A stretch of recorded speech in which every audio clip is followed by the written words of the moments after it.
ভাবো তো, তুমি বসে গল্প লিখছো, প্রথম লাইনে লিখলে সে মাল্টিপল ফুলাবে আমরা। শোনা মাত্রই কি অদ্ভুত লাগছে না? মনে হচ্ছে বাংলা গানের ভেতর হঠাৎ কেউ ডিজে চালিয়ে দিল।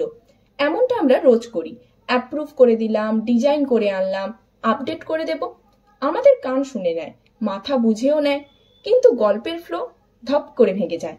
আজ আমরা শিখব কখন বাংলা গল্পে ইংরেজি ঢুকলে সেটা স্টাইল, আর কখন সেটা হয়ে যায় বাধা। চলো শুরু করি। চলো একেবারে আমাদের দৈনন্দিন কথায় ঢুকে পড়ি। তুমি কি কখনো শুনেছো ক্লাসে স্যার বললেন অ্যাসাইনমেন্ট সাবমিট করো, আমি একটু মার্কেট গিয়ে শপিং করে আসি, মা বলছে লাইট অফ করে ঘুমাও। এগুলো আমাদের একেবারে রোজকার ভাষা, বন্ধুদের সাথে বললে একদম নর্মাল। কিন্তু সায়েন্স কি বলে জানো? ল্যাঙ্গুয়েজ রিসার্চ অনুযায়ী বাংলার 45% শহরে যুবক যুবতী দিনে অন্তত 20 থেকে 25 বার ইংরেজি ঢুকিয়ে বলে। কিন্তু তুমি যদি গল্প লিখতে গিয়ে বলো সে অ্যাসাইনমেন্ট সাবমিট করলো, কেমন লাগছে? টুকরো টুকরো। এখানেই আসে স্টোরি রিদম।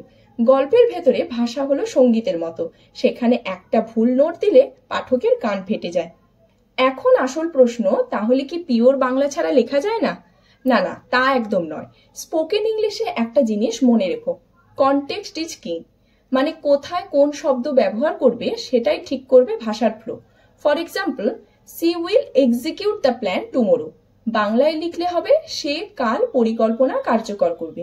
খুব স্মুথ, পরিষ্কার। কিন্তু যদি লেখো সে প্ল্যান এক্সিকিউট করবে কাল, দেখছো বাক্যটা শুনতে মিশ্র মিশ্র, ভাবের দোলাচল তৈরি হলো। অতএব ক্যাজুয়াল কথোপকথনে ইংরেজি ঢুকবে, কিন্তু গল্পের কোর অংশে পিওর বাংলা রাখলে ইম্প্যাক্ট তৈরি হয়। আমরা ইংরেজি মেশাই 3টে কারণে। নাম্বার 1, মডার্ন ইমপ্রেশন, বেশ কুল শোনায় সেজন্য। নাম্বার 2, ওয়ার্ড শর্টকাট করার জন্য।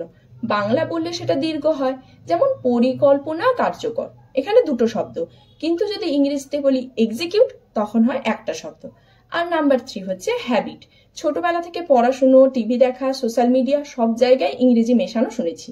কিন্তু গল্পে এর প্রবলেম হলো রিডারের কান হঠাৎ ধাক্কা খায়।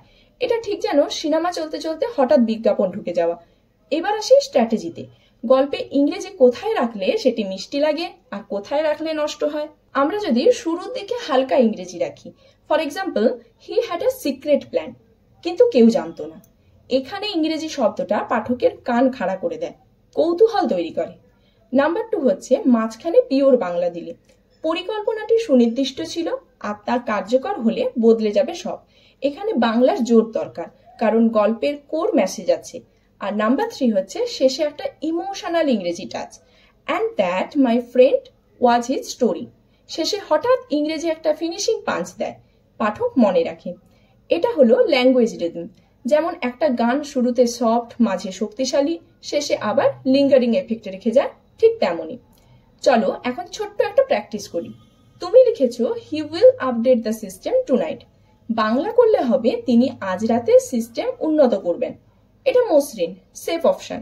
কিন্তু তুমি যদি ড্রামাটিক করতে চাও তাহলে লিখতে পারো tonight he updates the system taking the story forward. এখানে ইংরেজি রাখলে পুরোটা সিনেম্যাটিক লাগে। দেখছো, মিক্স করা যায় কিন্তু সঠিক জায়গায়। বন্ধুরা, একটা কথা মনে রেখো, ভাষা শুধু কমিউনিকেশন না, এটা ইমোশন। তুমি যখন গল্পে ইংরেজি বাংলা মিলিয়ে সঠিক ফ্লো আনবে, তখন পাঠক শুধু পড়বে না, শিউরে উঠবে। কে না চায় তার লেখা পড়ে কেউ বলুক, ভাষার ওই ফ্লোটা যেন আমার মনের ভেতর ঢুকে গেল। সেই মুহূর্তে তোমার লেখা কেবল স্টোরি না, ওটা হয়ে যায় এক্সপিরিয়েন্স। আর তখন পাঠক নিজে থেকেই বন্ধুদের বলবে, শোন, এই গল্পটা পড়তেই হবে। কারণ ভালো ভাষা, ভালো গল্প শেয়ার চাই না, শেয়ার নিজের থেকেই হয়ে যায়।